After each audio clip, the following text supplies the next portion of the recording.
Voilà. Donc, bienvenue à tous. Le CIPO France est ravi de vous retrouver pour cette nouvelle vidéo. Et nous accueillons ce soir, avec quelques amis du CIPO, nous accueillons Yann Alexander. Yann est fondateur du Happy Afrique et il va nous parler d'un sujet très intéressant qu'il a mis en place sur Paris, qui aura lieu au mois de juillet. Je présente les deux intervenants aussi du CIPO qui vont poser des questions. Donc, nous avons Franck Morin, qui est co-créateur du CIPO, qui est auteur et conférencier. Et nous avons aussi avec nous notre amie Patrice Galacteros, qui est responsable d'OVNI Paris, aussi bien sûr membre du CIPO comme Yann. Donc Yann, en fait, tu vas nous parler de ce que tu vas faire au mois de juillet, début juillet, qui est une exposition sur Paris. Et une première question qui vient à l'esprit de tout le monde, quelle est l'idée qui t'a donné pourquoi tu as fait cette exposition à Paris et pourquoi tu l'as faite à Paris aussi? D'abord, Paris, c'est Paris et Paris Aglo, c'est 13 millions d'habitants. Donc, en termes de fréquentation, déjà d'un point de vue culturel, je connais quand même bien le terrain en tant que chanteur, euh, même s'il se passe beaucoup de choses en province. Hein, j'ai beaucoup fait de choses en province, mais Paris a une capacité d'attraction particulière. Des gens sont plus susceptibles de monter de la province pour aller voir un événement à Paris que, par exemple, d'aller de Paris pour aller à Bordeaux ou à Lille ou à Angers ou à Lyon. Je ne dis pas que c'est pas possible, mais je dis que le ratio n'est pas le même. Et puis, il faut dire aussi que c'est, par exemple, pour l'accès à des galeries avec des prix de location variés, Paris est une grande ville et donc il y a du choix. Il y a du choix. Cette initiative, il faut savoir que c'est quelque chose que j'ai proposé au réseau UAP Tchèque, puisque UAP Afrique fait partie de UAP Tchèque. Attention, UAP Afrique s'entend très bien avec les autres plateformes, les autres réseaux. Je pense à Sentinel News, par exemple, avec Baptiste Frisco. On a des très, très bonnes relations. Mais effectivement, on fait partie du réseau UAP Tchèque et ça fait partie des grandes orientations de UAP Tchèque de proposer au public des événements pour faire de la pédagogie, de l'information sur le sujet OVNI et l'éloigner d'une part du stigma et éviter aussi d'en faire un sujet de divertissement, un sujet pour les rêveurs. Voilà, l'ufologie a été un peu prise en otage et par les rêveurs d'un côté ou par les sceptiques de l'autre. Maintenant, il faut trouver une autre voie. Ok. Et justement, la deuxième question, mais tu y as un petit peu répondu, c'était pourquoi tu as fait un partenariat spécifiquement avec du Happy Check. Tu peux parler un petit peu rapidement du Bien Happy sûr, Check? il y a Michael Voilà. Vaillant, qui avant était, euh, faisait partie du GEPAN. Et donc, pour avoir une plus grande liberté de parole, bon, il a quitté le GEPAN et il a fondé le réseau Yapetchek. Et le réseau Yapetchek, avec d'autres réseaux, notamment au niveau de l'Union européenne, travaille, essaie de faire en sorte qu'il y ait une sorte de consensus sur la façon dont on classe des phénomènes aériens non identifiés. Et l'idéal serait d'arriver à ce qu'on appelle des normes ISO, voilà, comme des normes internationales sur la classification des phénomènes aériens non identifiés et tout ce qu'il y a autour. Hein, ça va très loin. Hein, c'est pas simplement un objet dans le ciel, mais c'est tout le contexte et voir des rencontres avec des êtres. Donc, c'est ça qui est très intéressant. Euh, il y a des bénévoles au sein du réseau UAPTCHEC qui sont très impliqués. Il faut savoir que nous travaillons dessus depuis le début de l'année, mais que l'idée avait commencé à germer déjà dès la fin de l'année dernière. Les choses se sont accélérées en février-mars, enfin même, non, je dirais même plutôt fin janvier, début février. Et c'est vrai que ça a été une grosse surprise, puisque c'est moi qui ai fait les prospections pour la galerie. Intuitivement, quand j'ai vu Galerie Écomusée, je me dis, tiens, ça faisait écho à l'événement Eco Event euh, à la Sorbonne en novembre dernier. J'ai contacté le dirigeant qui était tout à fait partant pour ce projet parce il suffit pas de trouver un lieu et de dire on a le budget. Il faut aussi que le lieu soit en accord avec la thématique, euh, parce qu'ils ont des exigences artistiques aussi, euh, puisque je rappelle que cette exposition, il y a plusieurs parties, dont une partie artistique et des présentations d'œuvres d'art. Et effectivement, ce qui a été bien avec Jean-Marc Bourbeau, je crois, son nom, donc le directeur de la galerie, faut savoir que c'est dans le quartier populaire de la Goutte d'Or, on est dans le 18e, on n'est pas très loin de la gare du Nord, de Barbès. Il y a beaucoup de communautés africaines aussi, ça c'est très important de le dire. Et il y a une sorte la galerie est une sorte je cherche.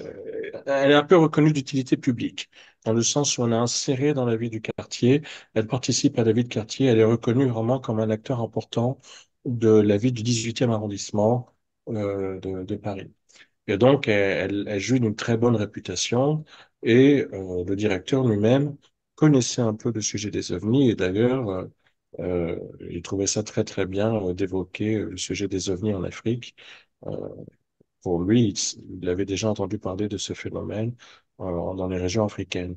Donc, finalement, on est quand même bien accompagné à la fois par UAP Tchèque et par la galerie Écomusée.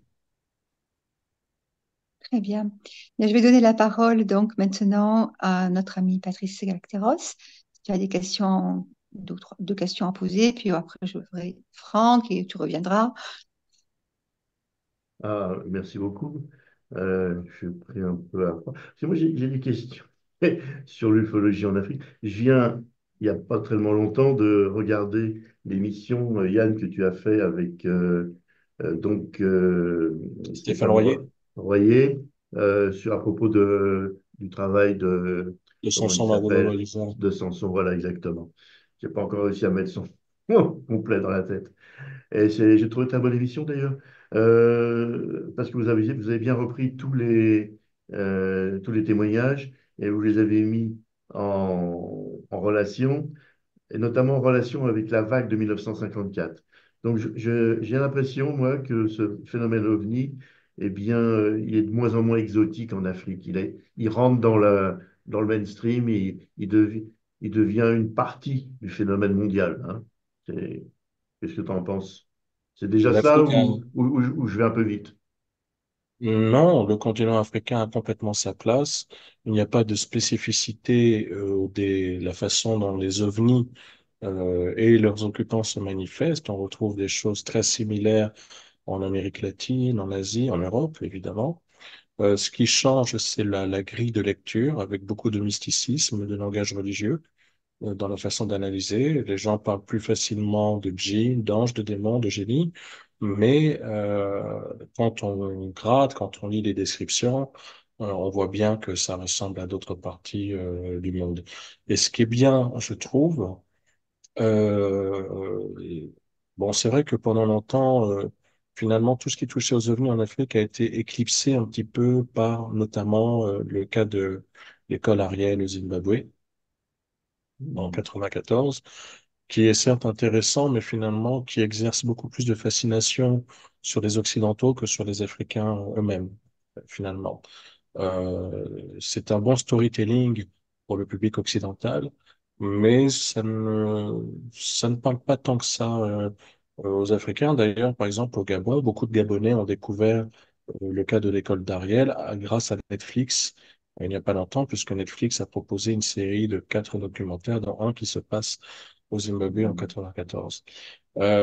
Ce qui est intéressant à travers les témoignages, euh, d'où qu'ils viennent, c'est que ça coupe l'herbe sous le pied de ceux qui serinent tout le temps que les ovnis, c'est des programmes militaires secrets post-47.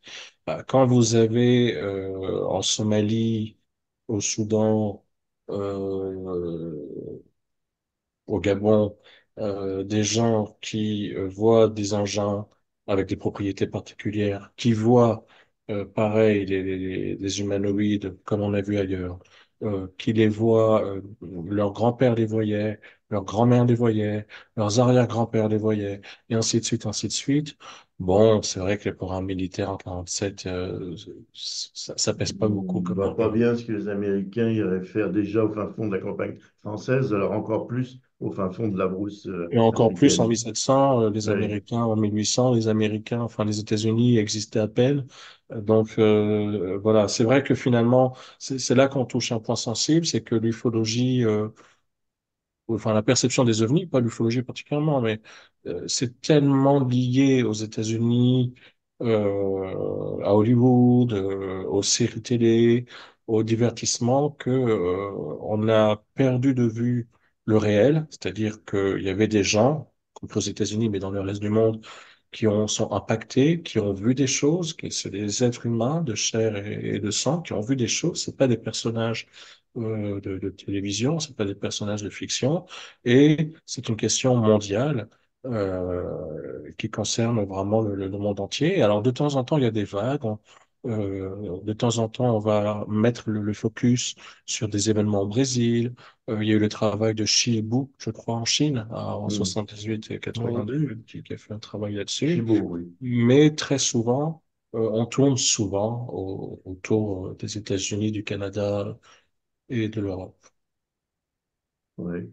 Par Franck, contre, les peut-être? Américains ont rencontré des ovnis en Afrique.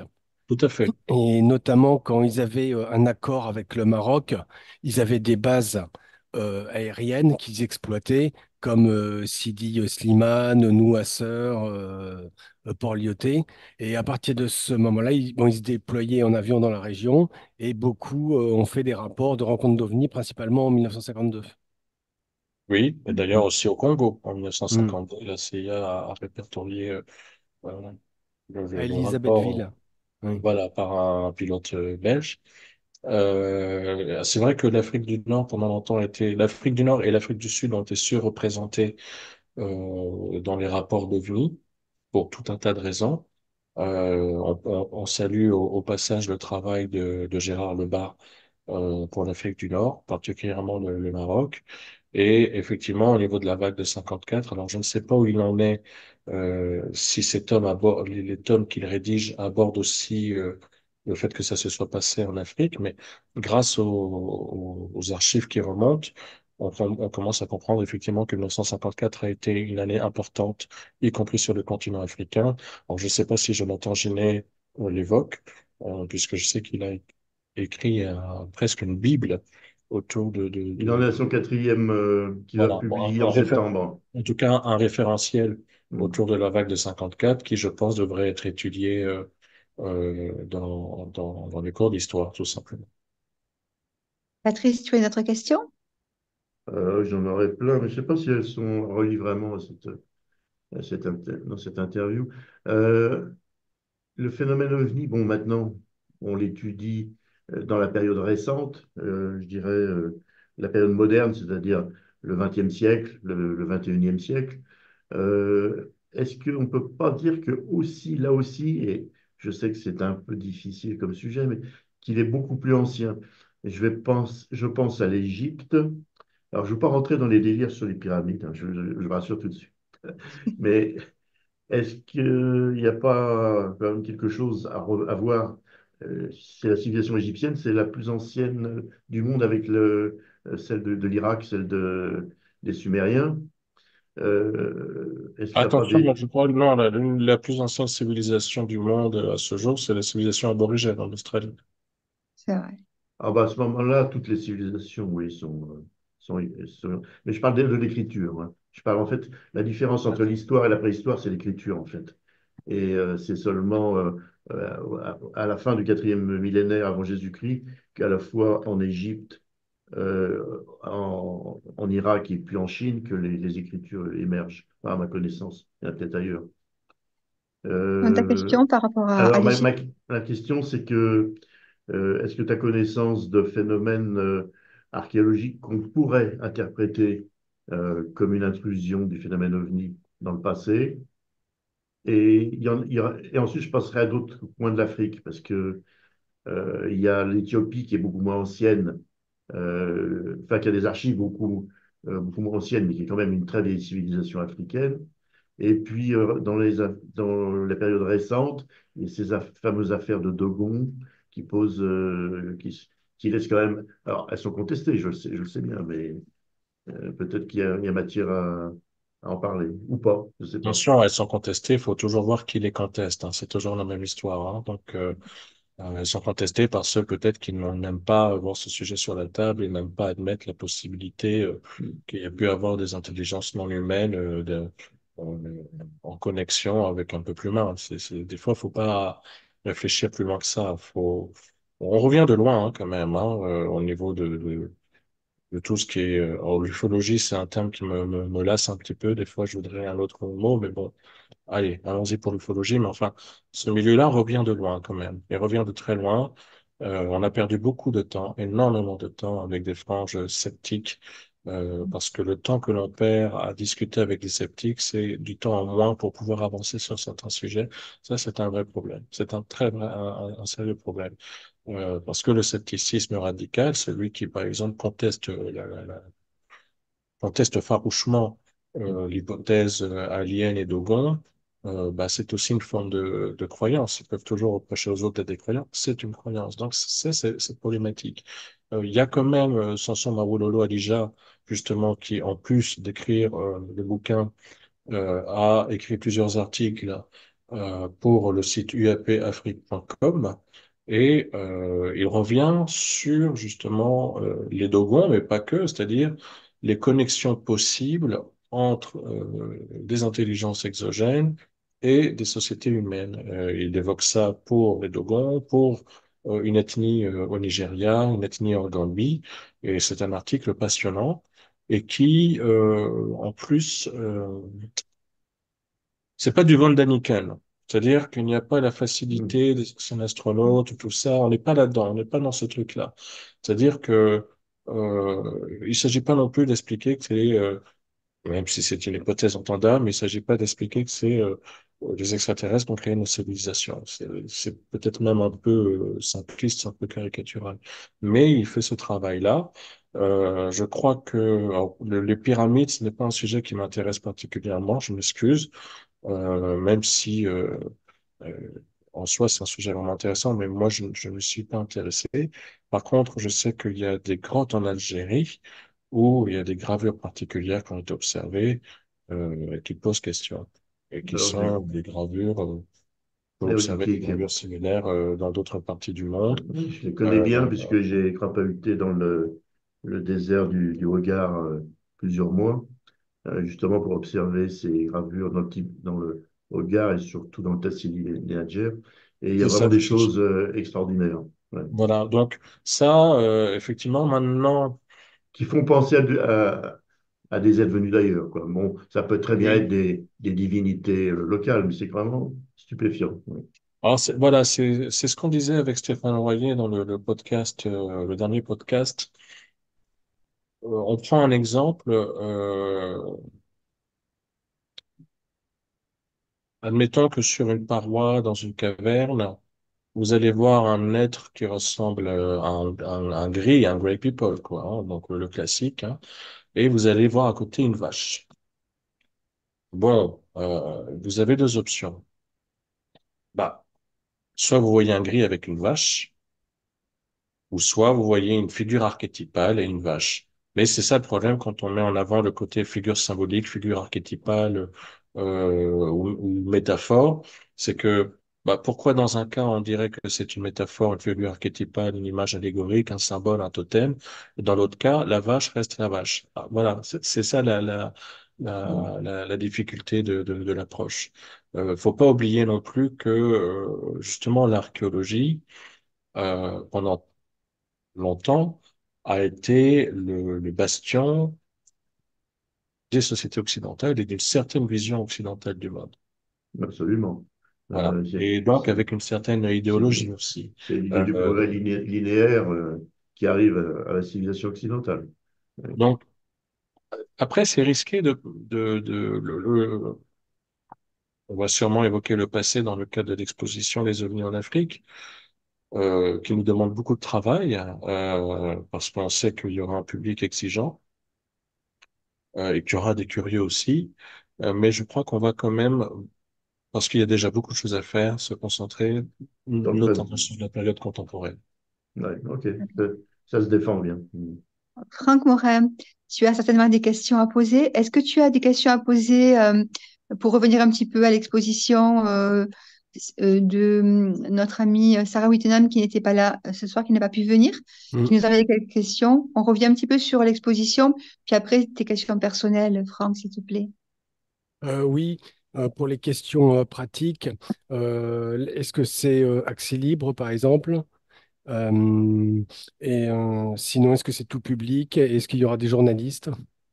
Alors donc, bah, c'est tout public, mais je suis pas sûr qu'un enfant de 3 ans comprenne grand-chose, mais en tout cas, sur le principe, les familles peuvent y aller. C'est de 14 à 19 heures. L'entrée, c'est 6 euros sur place, 5 euros sur Guéréduc. Euh, il y a un programme déjà qui est mis en ligne sur le site du apafrique.com. Moi ou un collègue, nous allons faire une visite guidée à 14 heures le premier jour de, de l'ouverture de Mm. l'exposition. Premier jour. Euh, Normalement, ensuite, à 17 heures le jeudi suivant. Il y a un vernissage le mercredi 3 juillet à partir de 19 heures. Mais je pense que pour des raisons de jauge, nous allons peut-être dire aux gens de s'inscrire au préalable, là pour le coup, pour le vernissage, parce que le lieu n'est pas petit, mais le lieu n'est pas non plus extensible. Donc, il faut faire attention aussi en termes de sécurité. Et qu'est-ce qu'il y avait encore? Je crois que je ne sais pas si j'ai répondu à tout. Euh, S'il y avait des événements particuliers qui vont se produire, des intervenants oui, et s'il y avait des spécifiques, journalistes, bah, je des pense que les journalistes. journalistes pourraient venir, il pourrait y avoir des journalistes lors du vernissage, mais je crois comprendre qu'en fait, il pourrait y avoir des journalistes tous les jours qui viennent couvrir l'événement, à voir. Euh, on a des retours là de différents Mm. journalistes, on est en train de travailler dessus. Euh, les choses se font petit à petit, les réservations augmentent aussi petit à petit. Je précise que euh, il n'y a pas de mal à faire de l'argent sur le sujet des ovnis. Des fois, on entend des gens, ah, c'est scandaleux, il fait de l'argent avec les ovnis. Non, les gens peuvent faire de l'argent avec les ovnis. C'est pas du tout scandaleux. Faut arrêter. Mais là, pour le coup, de toute façon, on ne vise même pas euh, d'être bénéficiaire parce que ça coûte cher la location d'une galerie, ça coûte cher la mise en place d'une exposition. Donc le prix, il est symbolique et il permet juste de rentrer dans les frais. On attend entre 500 et 600 personnes sur une semaine. Très bien, merci à Sarah pour ces questions d'ordre pratique. C'est important. Sarah, je vous le rappelle, donc, a été la co-organisatrice de l'événement qu'il y a eu à la Sorbonne EcoEvent Et on au l'embrasse mois très de fort. novembre 2023. Donc, c'était un événement exceptionnel aussi. Donc, merci à elle. Elle fait partie, bien sûr, du Happy Check et également du CIPO. Et Donc, merci également à France, je prononce toujours mal, merde. ah oui, Onitki, tout à fait. Osnitki, je vais y arriver. Bon, France, si tu m'écoutes, pardonne-moi et, et merci parce que euh, on a tenu des réunions régulièrement. Et on a avancé. Franz est venu avec moi visiter la galerie. Merci évidemment à Michael Vaillant.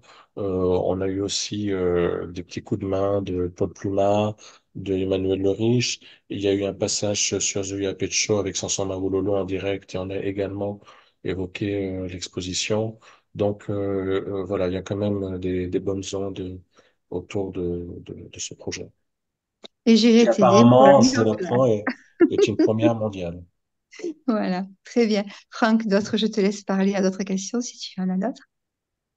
Alors là, ça serait plutôt la position de l'ufologie en Afrique, pour savoir, par exemple, s'il y a des réseaux d'enquête qui commencent à se développer, ou sinon on peut parler des anciens aussi. Malheureusement, non, il n'y a rien. Il n'y Mm. a rien. Il y a des personnes isolées. Je pense à Samson, il y en a d'autres. J'ai été un peu déçu par les Sud-Africains parce que je me suis dit, bon, a priori, ils ont une longueur d'avance et je m'aperçois qu'ils sont, le peu de contacts qu'on a eu avec eux, ils sont soit dans le culte du chaman Credo Mutwa, ou soit ils sont dans un truc un peu superficiel le syndrome de l'UFO chaser, le chasseur d'ovnis, mais il n'y a pas de réflexion profonde sur ce que ça signifie pour nos sociétés, notre humanité, il n'y a pas. Donc j'étais un peu déçu parce que pourtant c'est l'Afrique du Sud, l'Afrique du Sud, c'est un peu comme les États-Unis, hein, donc c'est un peu occidental et tout, donc ils ont les structures ils ont toutes les infrastructures qu'il faut pour pouvoir étudier pleinement, sérieusement cette question, mais il n'y a pas grand-chose. Je sais qu'il y a quelqu'un, un représentant de l'Afrique du Sud à l'ICER, qui est donc une organisation internationale, où le Gabon va être représenté par moi, a priori, dans quelques semaines. Mais on a été déçus. Après, c'est il y a la difficulté, comment on met en place un réseau d'enquête quand il n'y a jamais eu de réseau d'enquête. Je pense que par exemple pour les pays francophones, ce qui serait fantastique, ce serait une collaboration nette, claire, franche entre par exemple la commission Sigma et des réseaux locaux, que par exemple des gens de la commission Sigma comme Mugdini viennent au Gabon ou en Côte d'Ivoire euh, et essayent de donner des conseils sur comment observer le ciel, comment classer des phénomènes aériens non identifiés, etc., etc. Mais après, moi, j'ai pas le syndrome de Don Quichotte de me battre contre des moulins à vent. On donne des informations, on avance, les gens digèrent, chacun a sa vie, j'ai ma vie, vous avez votre vie. On met un sujet sur la table et après, on verra ce qui se passera. Ok. Mm. Et au niveau des gouvernements, est-ce qu'on a des informations sur des gouvernements africains qui mèneraient des enquêtes? C'est une catastrophe, là. C'est encore pire. C'est-à-dire que, heureusement qu'il y a encore quelques personnes isolées, des citoyens qui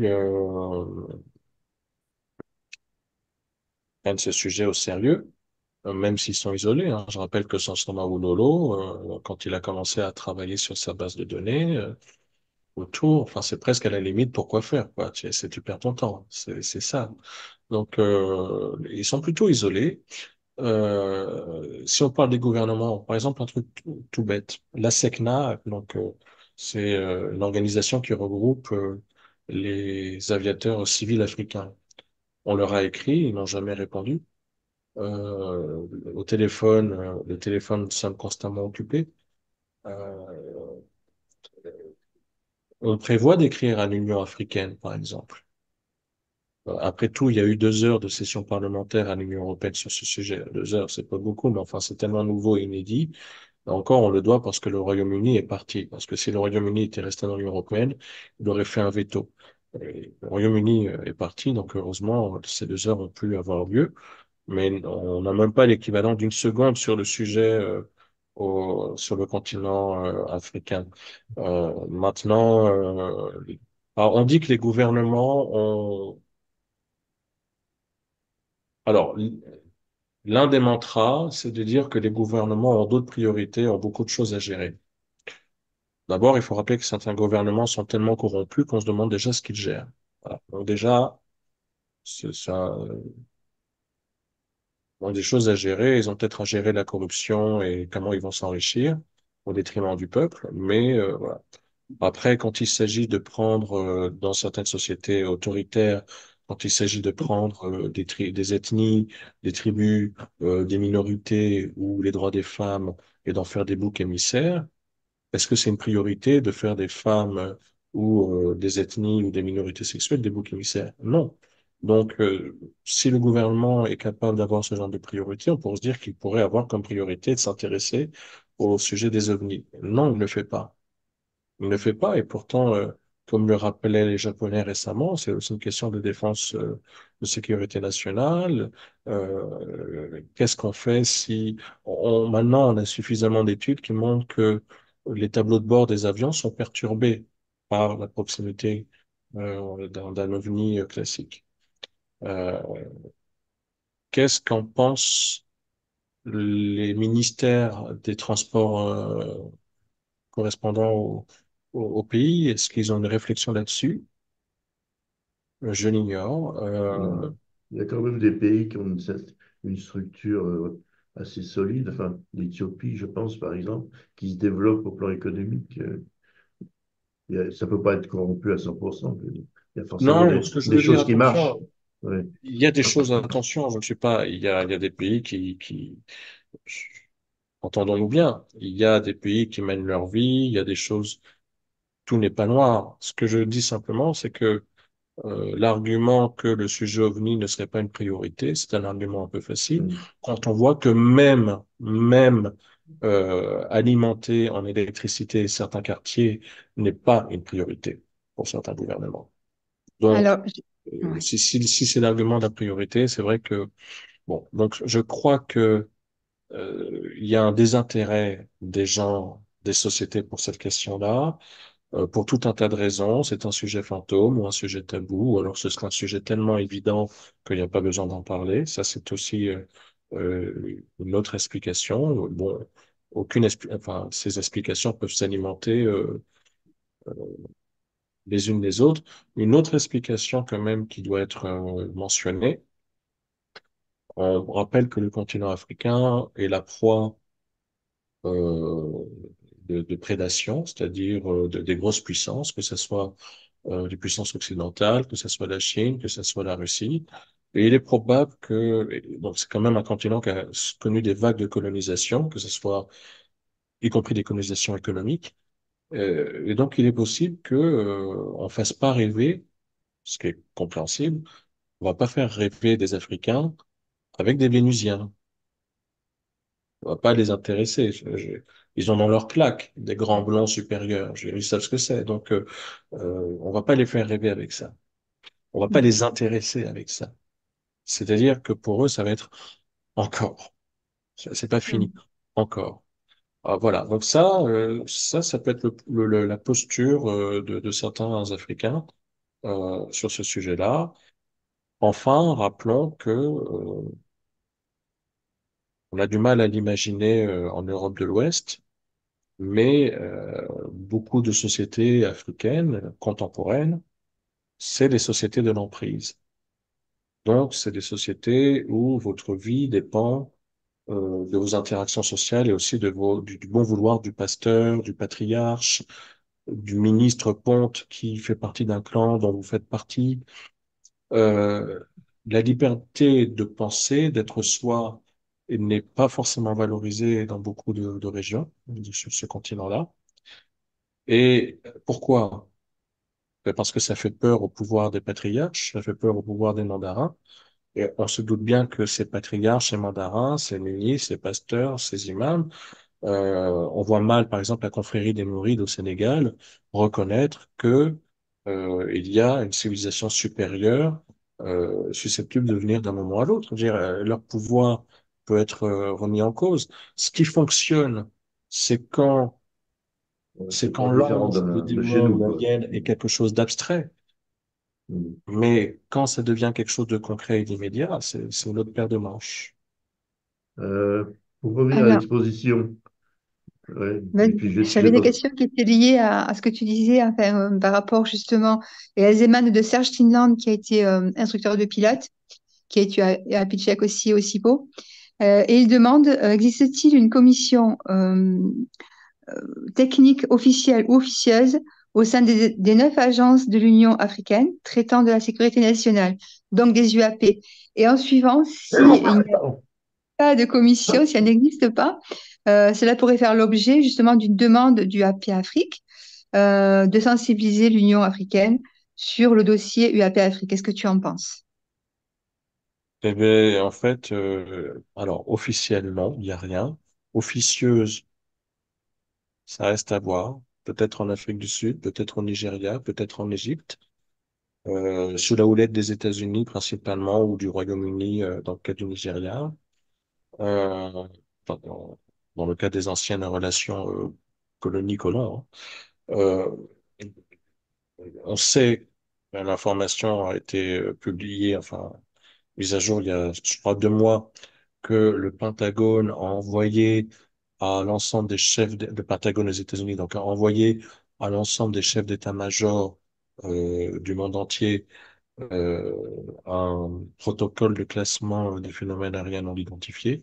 Je crois que c'est John Greenwald qui a mis à jour, dans le cadre de l'accès à l'information, cette donnée.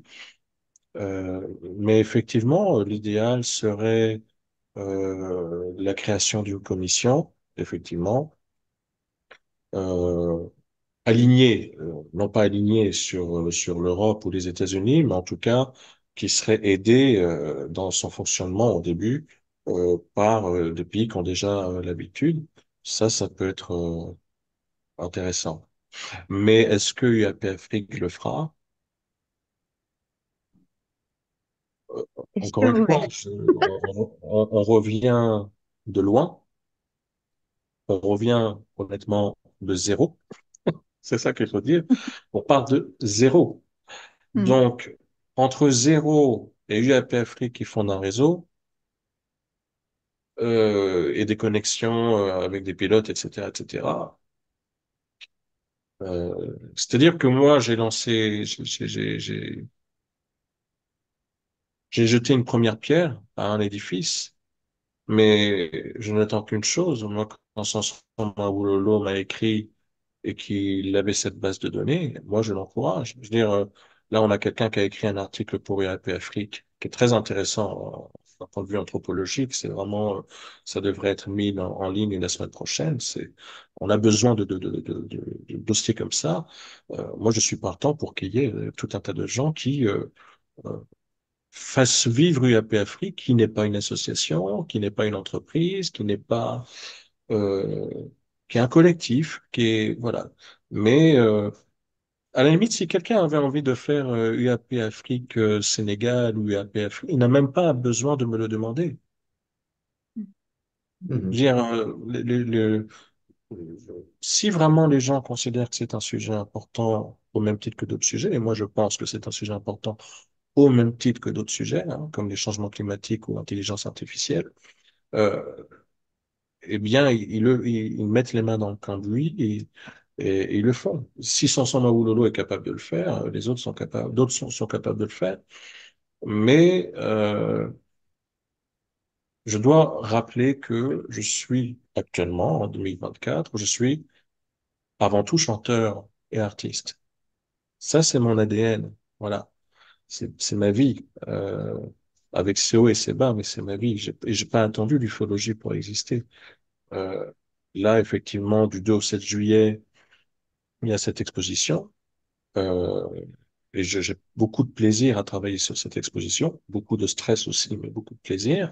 Mais les 3 jours précédents, enfin le 26 juin, euh, je chante au Tête du Gouvernail à Paris. Le 29 juin, je participe à un spectacle de lecture à Paris 14. Avant, je participe à un spectacle, là, il y a pas longtemps. Enfin, ça c'est ma vie. Donc, je fais attention aussi à l'équilibre. Bien sûr. Euh, voilà, je rappelle toujours que je me suis engagé dans ce sujet en tant que citoyen, ému par des raisons personnelles, familiales dans une moindre mesure et personnelles, sur lesquelles je me suis déjà Mhm. exprimé dans des émissions, et que, justement, pour moi, c'est un acte citoyen, de la même manière que quand je signe une pétition contre les violences faites aux femmes.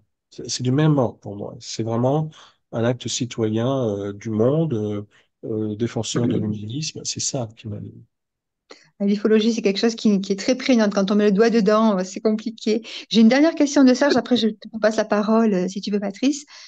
Existe-t-il une suspicion de récupération d'une épave par l'organisme USA qui est en charge de cela au niveau international ou non? Est-ce que tu as entendu parler que peut-être il y aurait eu un moment une épave qui La aurait été... réponse est oui. La réponse est oui.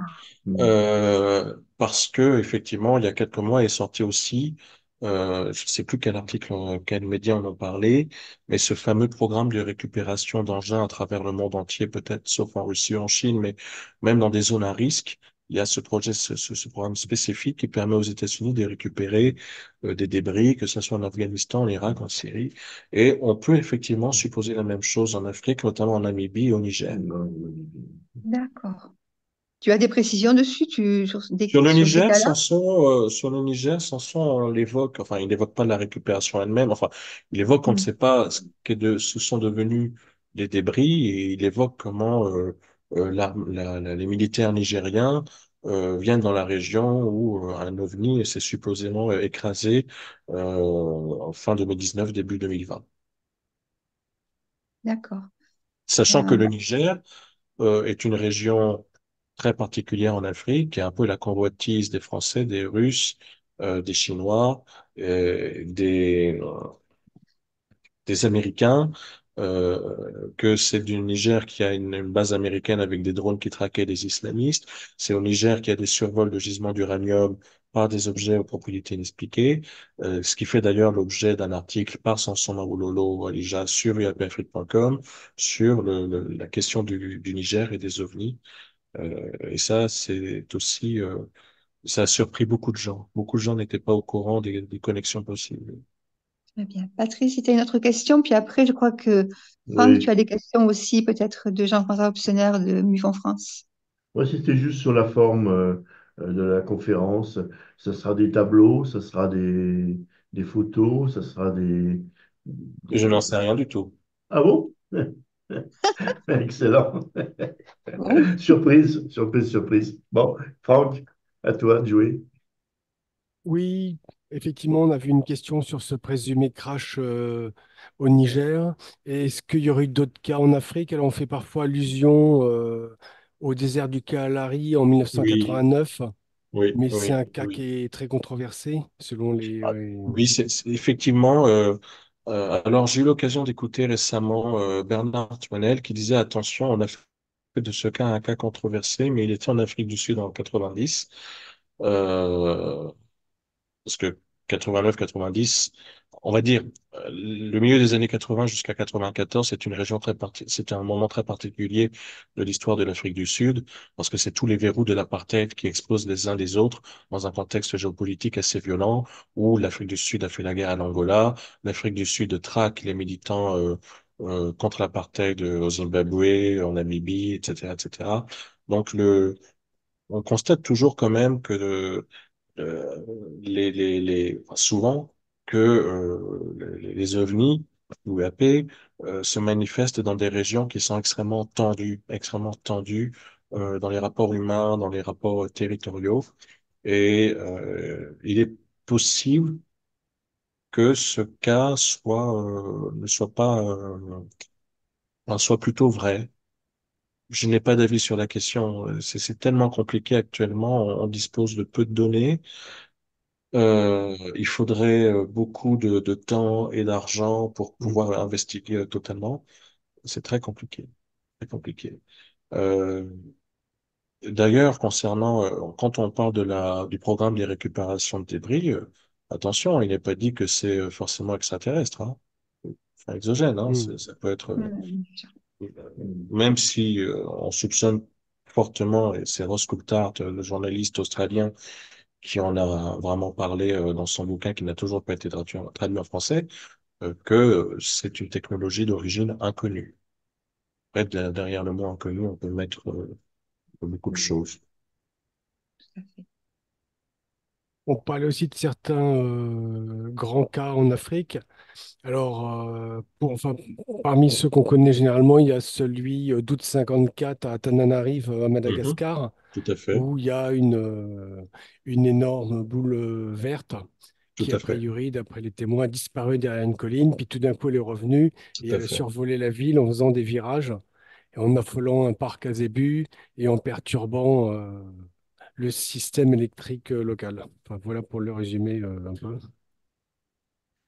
Oui, oui, ce cas-là, c'est oui, avec le cas du Zimbabwe, c'est l'un des cas les plus célèbres d'Afrique subsaharienne.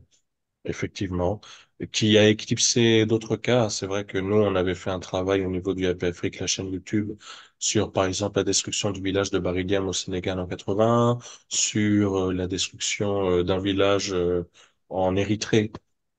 À l'époque, c'était rattaché à l'Éthiopie, mais c'est en Érythrée, à Saladar, au début des années 70. Cette destruction plus controversée, parce qu'on manque de données encore plus, pour le coup, d'un village, en tout cas de la mort des habitants du Au village de Kenya. Kilimukuli au Kenya, en 54. Voilà.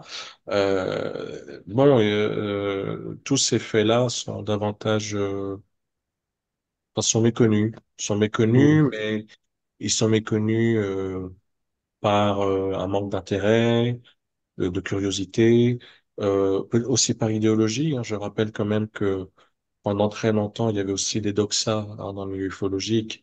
Donc, reconnaître que un ovni n'est pas potentiellement dirigé par des grands frères bienveillants, mais capable de détruire un village, c'est quelque chose qu'il ne fallait pas dire. C'était inentendable dans certains courants. Ouais. Je crois que ça l'est encore inentendable, mais moins. Non, non, et Moins puis parce que justement, à travers le monde, il y a une remontée des archives, une numérisation des archives. Même en Inde, il y a des passionnés qui numérisent des coupures de presse et qui réactualisent des données. Donc, il se passe beaucoup de choses en ce moment autour de ce sujet. Très bien. après, Franck, tu as les questions de Jean-François Opsenard, le directeur du MUFON, s'il te plaît, France. Tu l'as? Bah, c'était celle-ci, et il y avait, existe aussi une commission technique officieuse et officielle au Ah, sein ça, ben non, des on l'a déjà 9 fait agences de celle-là. l'Union africaine, mais on a déjà un peu On Oui, répondu. l'a déjà fait. Voilà. Et il parlait pas de ça. Moi, je ne les ai pas sous les yeux. Je t'avais envoyé par SMS. Tu les as pas? Et il y a aussi bon, une personnelle. Est-ce que c'est envisageable de construire un projet de base de données concernant tout le continent africain? Donc, qui recueillerait ben, les témoignages oraux, mais aussi les archives de presse, en fait, tout ce qui peut concerner effectivement l'ufologie sur le continent. ce serait bien. On l'a évoqué brièvement avec Michael Vaillant. Je dirais que là, comme Samson Mawololo a fait un... Alors, en fait, ce qu'il a fait, c'est un travail de synthèse. C'est-à-dire que il y a deux façons d'appréhender. Il y a des gens qui ont dit que c'était absolument pas un livre intéressant, et puis il y a d'autres gens qui ont dit au contraire que c'était un livre intéressant. Bon, déjà, c'est bien qu'un livre clive, hein. Moi, je suis... ça veut dire que c'est pas tiède, donc ça, c'est bien. Euh, mais il a réuni les données parce qu'il y a beaucoup de gens qui, d'ailleurs souvent planqués derrière leur ordi et qui ont des grandes idées sur l'écologie, ne sont pas capables de prendre le temps pour chercher l'information, trier l'information, synthétiser l'information. Il l'a fait. Voilà. Ça paraît idiot, ça paraît simple, il fallait y penser. Il y a pensé, et il l'a fait. Et du coup, à partir de cette base de données, qui est forcément incomplète, mais à partir de cette base de données, on peut effectivement mettre en place une base de données en ligne en français. C'est important de le dire, en français pour le public francophone. On est 300 à 400 millions de francophones dans le monde quand même. Et ça, c'est très intéressant. Et on peut même, alors Michael Vaillant, qui est assez spécialiste des data, il est tout à fait capable de faire je n'ai plus le mot, c'est un peu comme les tableaux généalogiques, mais enfin, c'est pas généalogique, mais des, des, des sortes de tableaux qui permettent de, à partir des données, de trouver des points communs, de trouver des sortes de liens. Et des ça, c'est très corrélations. intéressant. Des relations, oui. Les relations. Donc, oui, pourquoi pas? Pourquoi pas? Mais, encore une fois, faut être conscient, que ce soit en France ou que ce soit en Afrique, ce sujet-là, beaucoup de gens s'en foutent. Voilà, il y a des gens qui sont très intéressés par ce sujet, puis il y a plein de gens qui s'en foutent parce que voilà, c'est assimilé à de la fiction ou simplement par manque d'intérêt. On n'est pas obligé de s'intéresser à tout. Euh, donc beaucoup de gens ne sont pas intéressés, et beaucoup de gens évidemment ne prennent pas ce sujet au sérieux, un peu moins maintenant, hein. D'ailleurs, on constate qu'avant les gens riaient, et maintenant ils rigolent moins, mais du coup ils deviennent plus hostiles.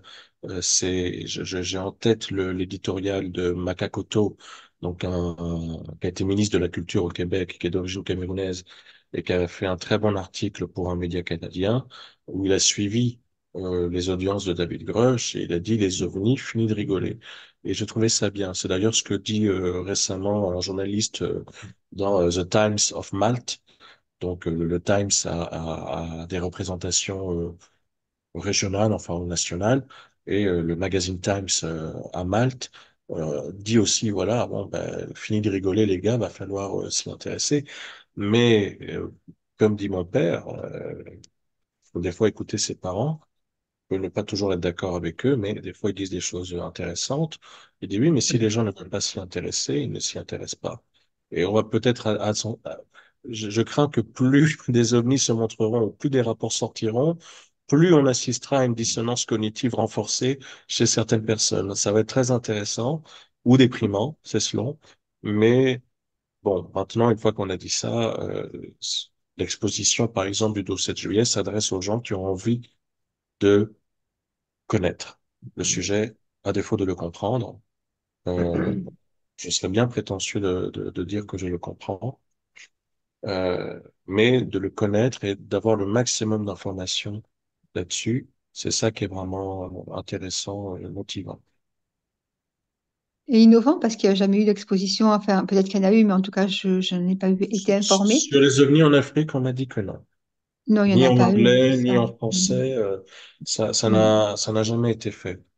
Ah, Mais pareil, c'était pas dans l'optique d'être un pionnier, c'était vraiment dans cette optique de bien mettre de sûr. l'information à la disposition des gens. C'est vrai que c'est étonnant quand même, finalement, je me dis, on vit une période très étonnante parce que je ne suis pas sûr, le comportement des gouvernements, notamment les États-Unis et ses alliés, interroge. Euh, Mhm. on a l'impression qu'il y a des factions contre factions et qu'il y a un sentiment d'urgence derrière à mettre ce sujet sur la table. Ils ont peut-être des informations que la plupart des gens n'ont pas, et ça, c'est tout à fait possible.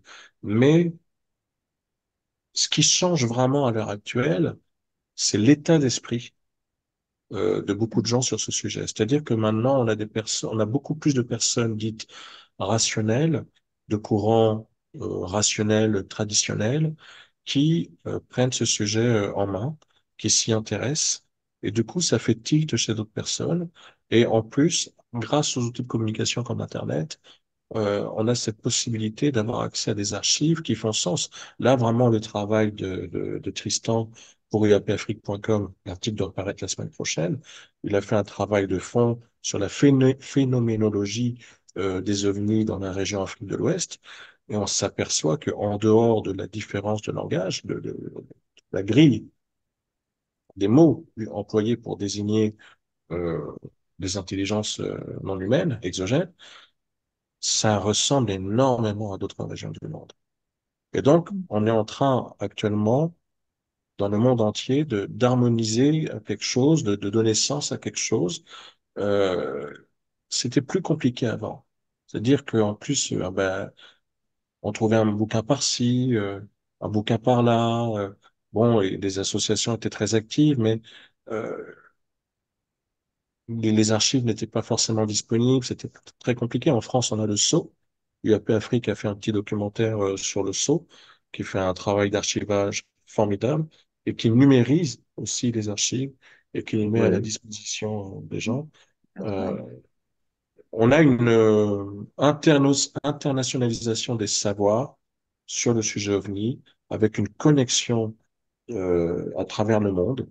Euh, Réelle, offensive, et où les gens ne se préoccupent plus du tout, beaucoup, ne se préoccupent plus de passer du temps à parler de cette question avec des zététiciens, par exemple. Voilà. Ça, c'est la nouveauté. C'est-à-dire que les gens ne veulent plus perdre leur temps à ça parce qu'il faut avancer.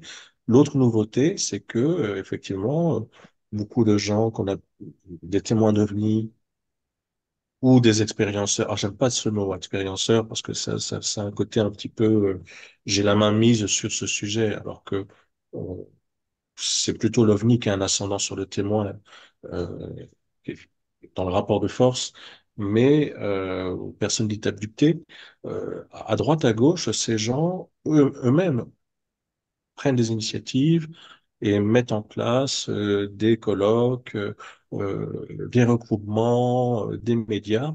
Et ça, c'est très important. Ça veut dire que il y a quand même quelque chose qui a changé dans l'air et où, ma foi, tout à fait. Moi, je suis on invité à risque 3 colloques, peut-être par exemple. moins, on risque moins à parler de ces sujets. Enfin, on suscite moins la moquerie, on suscite moins la rigolade. On passe moins pour un attardé mental quand on parle de ces sujets. Euh, voilà, il y a quand même des choses qui changent. Est-ce que c'est une tendance durable? Je n'en sais rien par contre. L'avenir nous le dira, les amis. Est-ce qu'il y a d'autres questions ou pas? Alors pour celle de Jean-François, du MUFON, il y avait aussi, est-ce que les typologies des aéronefs vues sur le continent africain ressemblent à celles qui sont communément observées ailleurs? Oui, Hmm. il y a des soucoupes classiques, il y a des triangles, il y a aussi des cigares en forme de carré, de rectangle. Il y a tout ça, oui. Oui, oui, complètement. Y Ça, compris c'est, pour les il y présumées a créatures. Hmm. des ONI aussi, des objets aquatiques non identifiés, comme dans d'autres parties. Ça, c'est très intéressant. Il y a vraiment oui, il y a une similitude avec le reste du monde. Et sinon, une sur les djinns. La réalité du lien entre les djinns et les UAP. C'est une très bonne question.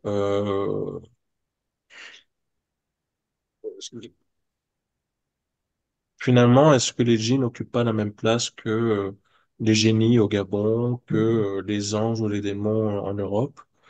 On a la professeure de religion Diana Pasulka qui fait un très gros travail là-dessus. Périlleux, parce que c'est toujours périlleux la connexion religion et ovni. On voit bien d'ailleurs à quel point ça peut déboucher aussi sur des mouvements crypto-sectaires, hein. On va pas citer lesquels. Mais bon, j'ai l'impression que c'est un travail nécessaire.